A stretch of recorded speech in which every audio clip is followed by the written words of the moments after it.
You know, so many people will say that sex sells. And I think some people will try to write sex because that is what is selling, supposedly.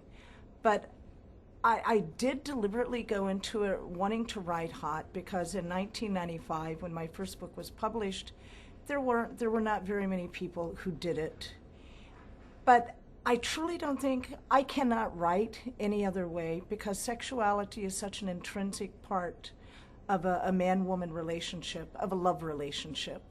So how can you cover that? How can you write about romance and just shut the door on the bedroom? That is where men and women are at their most vulnerable.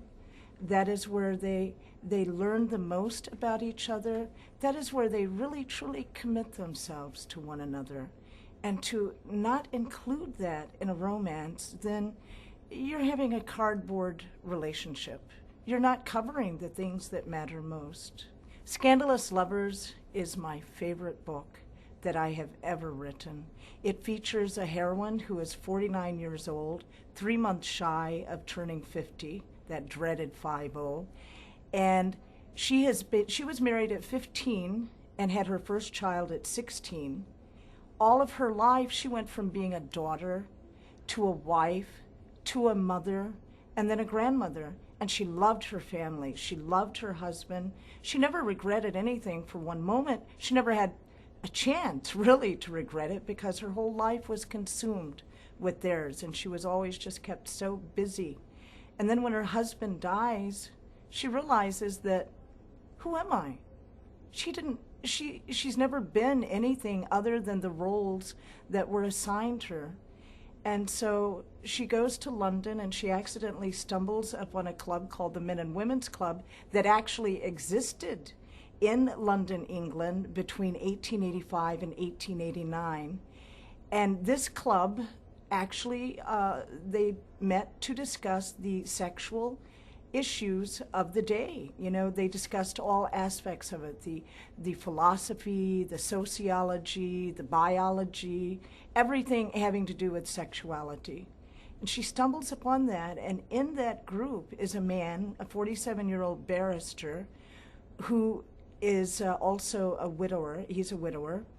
And he realized when his wife died, he looked down at her and he realized he never knew her. The law was his passion. He never spent time with a woman. I mean, yes, he had mistresses, and he freely admits that. He thought that was what a man did at that time. You spared your wife your lust. You went to a mistress and you spent your lust with her. But he didn't give them, he never experienced passion because he didn't give them anything of himself either. And so he's feeling very alienated, very alone.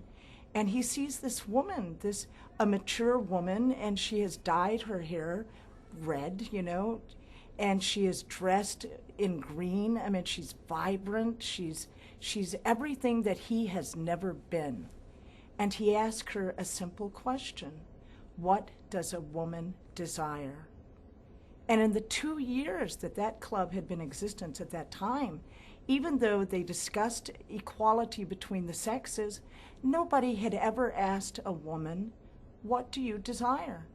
But he asked Frances, and she responds. And from that point on, she becomes a member of the club. She changes everybody's life.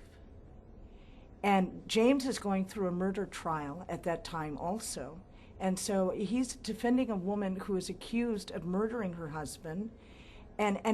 So you also go through the murder trial and you discover about that woman. Her husband had given her syphilis. She was dying of syphilis as her husband had been dying of syphilis. And he needs to understand why. Why would a woman endure this? Did she kill her husband? I mean, actually only James will ever know. But we go through all of that, the changes that they all do, and Francis's son, when he finds out that his mother is having an affair, then he tries to have her committed because he cannot see that his mother is a woman. And so Francis and James go to court and they sue her son. They sue for a woman's right to love. So it was really an incredible book to write.